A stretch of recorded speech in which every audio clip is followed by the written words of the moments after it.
আল্লাহওয়ালা যদি হয় তার মরণটা কেমন হবে। আজরাইল আলাইহিস সালাম তার কাছে আসার আগে একদল বাহিনী আজরাইল আলাইহিস সালামের সাথে আসবেন। 500 নূরের ফেরেশতা আসবেন। প্রত্যেকের হাতের মধ্যে জান্নাতের এক একটা ফুল থাকবে, প্রত্যেকের হাতের মধ্যে জান্নাতের এক একটা পারফিউম আতর থাকবে। 500 জনের কাছ থেকে এক একটা আতরের ঘ্রাণ এক এক রকম হবে। এই বান্দাকে সংবর্ধনা জানানোর জন্য ফেরেশতারা এসে হাজির হয়ে যাবেন তার কাছে। আজরাইলের সুরত হবে খুব সুন্দর, একেবারে লম্বা পাঞ্জাবি, গায়ে সাদা পোশাক পরিধান করে আসবেন, তার কাছে বসবেন। সে মনে করবে সে যদি আমার কাছে আরো বেশি সময় বসে তাইলে মনে হয় ভালো হয়। এইরকম ভাবে নেককার বান্দার দিকে চতুর্দিকে ফেরেশতারা বেষ্টনী দিয়ে দাঁড়িয়ে থাকবে আর তাকে সংবর্ধনা দিবে। তার জান্নাতের ছবি তাকে দেখাবে। এই ছবির দিকে তাকায়া বলবে, ফেরেশতারা রে, আর দেরি করো না, তাড়াতাড়ি করে আমার জানটা কবজ করে আমার সুখের জায়গায় আমাকে নিয়ে যাও। এবার আজরাইল আলাইহিস সালাম তার জানটাকে যখন কবজ করবেন, কবজ করার পর মুফাসসিরিনে কেরাম এইভাবে উদাহরণ দিয়েছেন, একটা আটার খামিরা থেকে একটা চোরকে এরকম ভাবে টেনে বের করতে যেমন কোনো কষ্ট হয় না, নির্দ্বিধায় বের হয়ে যায়, একজন আল্লাহওয়ালা মুমিন মুসলমানের জানটাকে যখন কবজ করা হবে ঠিক তদ্রুপ ভাবে তার জানটা বের হয়ে যাবে। সে বলতে পারবে, শুধু তা নয়, আজরাইল আলাইহিস সালাম তার জানটাকে কবজ করার পরে এবার তার জানটাকে ইল্লিনে নেওয়া হবে রে। ইল্লিনে তার রূহটাকে নেওয়ার পর আমলনামা লিখিয়া আবার রূহটাকে ফেরত পাঠিয়ে দেওয়া হবে। ওই রূহটা সব কিছু দেখতে পাবে। কে তার জানাজা দেয়, কে তাকে খাটিয়ে নিয়ে যায়, কে তাকে গোসল করায়, কে তাকে কাফন দেয়, সব কিছু ওই রূহটা দেখতে পায়। তখন ওই রূহটা ডাক দিয়া বলে, আত্মীয় স্বজনেরা রে, আর দেরি করবে না রে আত্মীয় স্বজনেরা, কদ্দিমুনি কদ্দিমুনি, হে ফেরেশতারা রে, তাড়াতাড়ি করিয়া আমার সুখের জায়গা খবরে আমাকে নিয়ে যাও। এবার বান্দাকে যখন কবরে নেওয়া হবে, কবরে নেওয়ার পর দুইজন ফেরেশতা মুনকার আর নেকির হাজির হয়ে যাবে রে। হাজির হয়ে যাওয়ার পর এবার ওই বান্দাকে প্রশ্ন করা হবে, ইয়াতিহি মালাকানি ফায়ুজলিসানি ফায়াকুলানি লাহু মার রাব্বুকা ফায়াকুলু রাব্বি আল্লাহ। আবার ফেরেশতারা প্রশ্ন করবে, ফায়াকুলানি লাহু মা দীনুক, বান্দারে তোমার ধর্ম কি? সে উত্তরে বলবে, ফায়াকুলু দীনি আল ইসলাম, আমার ধর্ম হলো ইসলাম। আবার ফেরেশতারা প্রশ্ন করবে, ফায়াকুলানি লাহু মা হাদার রাজুলুল্লাযী বুইসা ফীকুম, বিশ্বনবীকে দেখায় প্রশ্ন করা হবে উনিকে। সাথে সাথে বান্দা প্রশ্নের জবাব দেবে, ফায়াকুলু হুয়া মুহাম্মাদুর রাসূলুল্লাহ। বলবে ফেরেশতারা রে, উনি আর কেউ নাই, উনি হলেন রাহমাতুল লিল আলামিন, বিশ্বনবী মুহাম্মাদুর রাসূলুল্লাহ। সাথে সাথে আমার মালিক ফেরেশতাদের দ্বারা দিয়ে ফেরেশতারা রে, আদেরি করবে না রে ফেরেশতারা। ফায়ুনাদি মুনাদিম মিনাস সামা ফাআফরিশুহু মিনাল জান্নাহ ওয়া আলবিসুহু মিনাল জান্নাহ ওয়াফতাহু লাহু বাবান ইলাল জান্নাহ।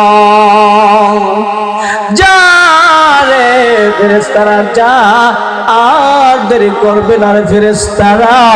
ওই প্রচন্ড শীতের সময় আমার বান্দার পরনের মধ্যে 3টা পাতলা কাপড়ের পোশাক পরে রাখা হয়েছে। আমার বান্দার বড় কষ্ট হইতেছে রে ফেরেশতারা, আর দেরি করবে না রে ফেরেশতারা। আমি আমার বান্দার উপর রাজি, আমার বান্দার উপর আমি সন্তুষ্ট হয়ে গেছি। ওই শীতের মৌসুমেও ফজরের সময় আমার বান্দা মসজিদে আইসা নামাজ পড়ছে নাই। ওই ঠান্ডা পানিতে আমার বান্দা গোসল করে ওযু করে নামাজ পড়ছে। আমি আল্লাহ আমার বান্দার উপর সন্তুষ্ট হয়ে গেছি। আর দেরি করবে না, তাড়াতাড়ি করে ওই পাতলা কাপড় আমার বান্দার শরীর থেকে খুলে দেয়, আর আমার বান্দার পরনে জান্নাতি পোশাক পরিধান করে দাও। শুধু তা নয়, আমার বান্দার কবরে জান্নাতি বিছানা বিছায়া দেয়। আমার বান্দার কবরে আর জান্নাতের সাথে জান্নাতের জানালাগুলো খুলে দাও। আমার বান্দার কবরে আর জান্নাতের সাথে ডাইরেক্ট কালেকশন করে দাও। এই জন্য বলি ভাই, আল্লাহ যদি নেককার বান্দাকে এইরকম ভাবে বলবেন, আল্লাহ কি আপনাকে আমাকে এইরকম জান্নাতি পোশাক পরিধান করাইবো? আমরা আল্লাহর কাছে বলবো, মালিক আল্লাহ জীবনে যা করেছি সব ভুল করেছি, আল্লাহ গো তুমি আমাদেরকে এই জান্নাতি পোশাক পরার তৌফিক আমাদের সকলকে যেন আল্লাহ দান করেন। শুধু কি কবরে জান্নাতি পোশাক পরিধান করা হবে না, না, ওই বান্দার কবরে কিয়ামত পর্যন্ত 4জন দেহরক্ষী কবরে দেওয়া হবে। তার ডানে একজন দেহরক্ষী থাকবে, বামে আরেকজন দেহরক্ষী থাকবে, তার মাথার দিকে আরেকজন দেহরক্ষী থাকবে, তার পায়ের দিকে আরেকজন দেহরক্ষী থাকবে। এবার জাহান্নামের ফেরেশতারা বিশাল বড় কুজ্জ নিয়া ডান দিকে ওই বান্দাকে আক্রমণ করার জন্য হাজির হবে। এবার যখন জাহান্নামের ফেরেশতা আসবে, আয়েশা দেখবে যে ওই বান্দার বাম দিকে একজন সুদর্শন সুঠাম দেহের যুবক দাঁড়ায় আছে। প্রশ্ন করবে, হে যুবক তুমি কেন তার ডান দিকে দাঁড়ায় আছো, তুমি কে পরিচয় দাও। এমনিতেই যুবক ডাক দিয়া বলবে, জাহান্নামের ফেরেশতারা রে, আমি আর কেউ নাই, আমি আর কেউ নাই, আমি হলাম আমার বন্ধুর দুনিয়ার জমিনের 5 ওয়াক্তের নামাজ।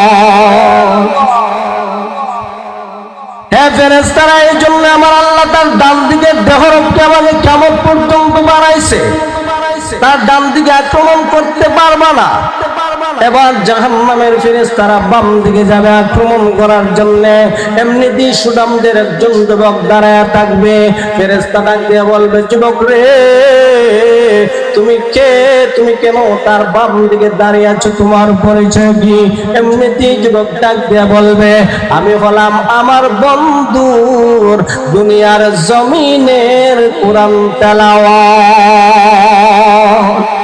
হে ফেরেশতারা, আমার আল্লাহ কুরআন তেলাওয়াত কারণে কিয়ামত পর্যন্ত তার বাম দিকের দেহরক্ষী আমাকে নিযুক্ত করছে। এবার মাথার দিকে যাবে আক্রমণ করার জন্য, গিয়া দেবে আরেকজন যুবক দাঁড়ায় আছে। বলবে, তুমি কে, তোমার পরিচয় দাও, তুমি কেন তার মাথার দিকে দাঁড়ায় আছো? এমনিতেই ডাক দিয়া বলবে, আমি হলাম আমার বন্ধুর দুনিয়ার জমিনের রমজানের রোজা। এবার পায়ের দিকে যাবে আক্রমণ করার জন্য, গিয়া দেখবে আরেকজন যুবক দাঁড়ায় আছে। দাঁড়ানোর পর জিজ্ঞাসা করা হবে, হে যুবক তুমি কে, তোমার পরিচয় দাও। এমনিতেই যুবক ডাক দিয়া বলবে, আমি আর কেউ নাই, আমি হলাম আমার বন্ধুর দুনিয়ার জমিনের এলিম। সে নিজে এলিম অর্জন করেছে, আমল করেছে, মানুষদের শিখাইছে। ওয়াজ তাফসীর নসিহত করছে। এই জন্য মহান আল্লাহ কিয়ামত পর্যন্ত তার পায়ের দিকের দেহ রক্ষী আমাকে নিযুক্ত করছে। এইরকম ভাবে তার কবরের মধ্যে শান্তির আর কোন শেষ নাই। এই বান্দা যখন এবার কবরের মধ্যে চতুর্দিকে দেহরক্ষী দাঁড়ায় থাকবে, আল্লাহ বলবেন বান্দা রে আর কষ্ট করতে হবে না রে বান্দা, দুনিয়ার জীবনে বড় কষ্ট করেছ, আর তোমাকে কষ্ট করতে হবে না। নাউম কানাউমাতিল আরুস, যা রে বান্দা যা, আমি আল্লাহ তোকে বলে দিলাম তুমি এবার নতুন লোহার গুলফির মধ্যে তুমি মতো ঘুমিয়ে যাও। এবার বান্দা কবরের মধ্যে নির্দ্বিধায় ঘুমিয়ে যাবে। ইসরাফিল যখন সিংহায় ফু দিবে, কিয়ামত যখন কায়েম হয়ে যাবে, বান্দাকে যখন উঠানো হবে, কষ্ট করা হবে, আল্লাহর বান্দা রে তুমি কবরে কতদিন ঘুমাইছো জাদুজি? বলবে না না না, এই তো মনে হয় আমি 4-5 মিনিট 1 ঘন্টা 1/2 ঘন্টা ঘুমাইছি। ফেরেশতা বলবে দাদা তুমি যে কবরে ঘুমাইছো এই পর্যন্ত নিম্নে তুমি কবরে 50,000 বছর ছিলে। তার কাছে মনে হয় আমি আধা ঘন্টা 1 ঘন্টা 5-10 মিনিট ঘুমাইছি, কিন্তু এর ভিতরে তার 50,000 বছর চলে যাবে, সে বলতেই পারবে না।